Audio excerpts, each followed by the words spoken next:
আসসালামু আলাইকুম এভরিওয়ান, কী অবস্থা সবার? আশা করি সবাই ভালো আছেন। আমি যাচ্ছিলাম কিয়োতো হয়ে মিয়ের পথে। তো প্রতিমধ্যে ভাবলাম আপনাদেরকে কেননা কিয়োতোর সবচেয়ে ফেমাস মাচ্চা বা কিয়োতোর সবচেয়ে ঐতিহ্যবাহী যেই চা সেটা সম্পর্কে জানানো যাক।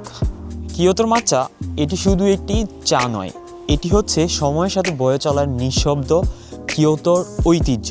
এই ছায়ায় বড় হওয়া সবুজ পাতাগুলো বহু বছরের যত্ন আর ধৈর্যের সাক্ষী।